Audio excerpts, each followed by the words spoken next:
আসসালামু আলাইকুম শুধু দর্শক মণ্ডলী, আমি আছি হলো সাংহাই চায়না। এখানে অনেকেই বলে যে হালাল ফুড পাওয়া খুব কঠিন। বেসিক্যালি আমরা যেটা দেখলাম এখানে হিউজ হালাল ফুড আছে। এটা একটা মুসলিম রেস্টুরেন্ট। এই মুসলিম রেস্টুরেন্টে সব কিছুই হালাল ডেফিনেটলি।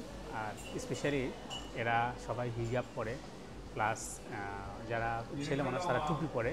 তো আলহামদুলিল্লাহ এই জায়গাটা আসলে যে কোনো মানুষের ভালো লাগবে আর কি। এখানে কোনো প্রকার পর্ক বা এই ধরনের কোনো কিছু নাই, শুধু হালাল না, এখানে একটা আরাবিয়ান একটা বাইক আছে। আর রেস্টুরেন্টটা এমনভাবে সাজানো, রেস্টুরেন্টটা কিন্তু ওই মানে ইয়ে আছে না, যে মসজিদের যে কিছু সিম্বল আছে, মসজিদের সিম্বলিক মসজিদের ওই রকম করে তৈরি করা।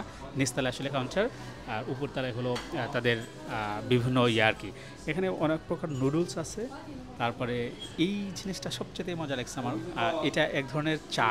এই চা ওই উজবেকিস্তান বা এই ধরনের এলাকায় যে চাগুলো হয়, অনেক প্রকার ফ্রুট, এই ফ্রুটগুলো হলো ড্রাই ফ্রুট।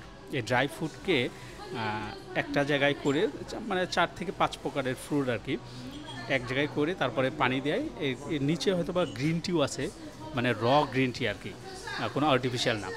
সব কিছু দিয়ে ফ্যান্টাস্টিক এটা। আর এইখানে প্রচুর পরিমাণ ইয়ে আছে।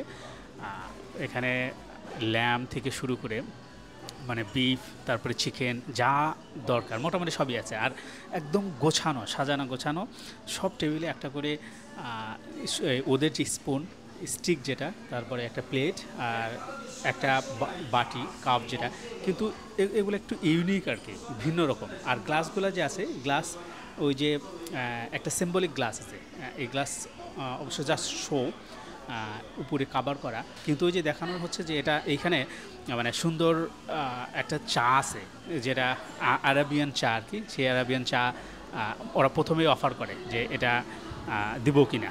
এটা কাইন্ড অফ ওই যে আছে না, যে এটা ম্যান্ডেটরির মতোই আর কি। আর ফ্যামিলি যদি নিয়ে আসে কেউ, তাহলেও এখানে ফ্যামিলি ট্রাভেল আছে, বুক দেওয়া যায়। আর বলে রাখা ভালো যে এইখানে যত কিছু আছে সব কিছুই একটা হালাল যে ভাইব, এটা পাওয়া যাবে। তারপরে বিভিন্ন প্রকার ড্রিঙ্কস আছে, ডেফিনেটলি সবই হালাল। আর স্পেশালি সবচেয়ে যেটা মজার বিষয়, সেটা হলো যে এইখানে মজার বিষয় আমার কাছে মনে হয়েছে যে এদের যে ড্রেস আপ সবাই এই চায়নার মতো জায়গায় কিন্তু সুন্দর এরা হিজাব পরে, তারপরে যারা ছেলে মানুষ তারা টুপি পরে সুন্দর করে আছে। মানে আপনি আসলেই বুঝতে পারবেন যে এখানে একটা হালালের ভাইব আছে সুন্দর। তারপরে সার্ভিং যদি বলি তাহলে ফ্যান্টাস্টিক, ডেফিনেটলি এরা সুন্দর সার্ভ করে। এখানে সুন্দরভাবে তারা কথা বলতে পারে, যদিও সবাই ইংলিশ বলতে পারে না, যদিও তারপরে কিন্তু চেষ্টা করে আর কি। কিছু পার্সন আছে যারা ইংলিশ টুকটাক বলতে পারে, আর মেজরিটি ইংলিশ বলতে পারে না। এটা একটা প্রবলেম, কিন্তু বোঝানো যায় আর কি, এখানে সামহাও বোঝানো যায়। আমরা খাবার অর্ডার দিচ্ছি, যেহেতু ব্রেকফাস্ট রাত্রে আমরা খেয়েছি এখানে, খুব সুন্দর খাবার ছিল, মোটামুটি সস্তার মধ্যে। $40 মধ্যে, সিঙ্গাপুরে $40 মধ্যে যে খাবার খেয়েছি, সিঙ্গাপুরে যদি খেতাম ওটা ডেফিনেটলি $80 মতো লাগতো আর কি। আমরা খাবারটা দেখে আমাদের ব্রেকফাস্ট অর্ডার করছি। ব্রেকফাস্টে এরকম দেখা যে সার্ভ করতেছে তাকে দেখাচ্ছি, সুন্দর। হ্যাঁ, ওকে।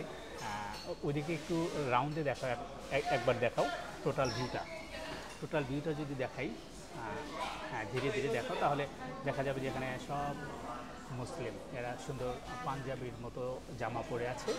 আর পার্শিয়ালি যারা ছেলে মানুষ তারা কিন্তু টুপি পরা আছে, সুন্দর, একেবারে ফ্যান্টাস্টিক। ধন্যবাদ। কেউ যদি চায়না সাংহাই আসেন, আমি বলতে পারি এখানে প্রচুর হালাল রেস্টুরেন্ট আছে। আপনারা হালাল ফুড নিয়ে কোনো প্রকার সংকোচ বোধ করবেন না, ইজিলি আপনি হালাল ফুড পেতে পারেন। আচ্ছা, কীভাবে হালাল ফুড পাবেন সেটা হলো আপনি জাস্ট গুগলে সার্চ করবেন যে হালাল ফুড নিয়ারেস্ট মি, দেখবেন যে হিউজ পাবেন, সেখান থেকে একটা সিলেক্ট করে আপনার পছন্দ মতো নিয়ে নিতে পারবেন। এখানে বিভিন্ন ধরনের ফুড আছে, আপনি সেখান থেকে পিক আপ করতে পারবেন, এবং মোটামুটি সাশ্রয়ই বলবো আর কি, যদি আপনি কম্পেয়ার করেন সিঙ্গাপুরের সাথে। তো আজকে আর নয়, এখানে শেষ করছি। ধন্যবাদ। আসসালামু আলাইকুম।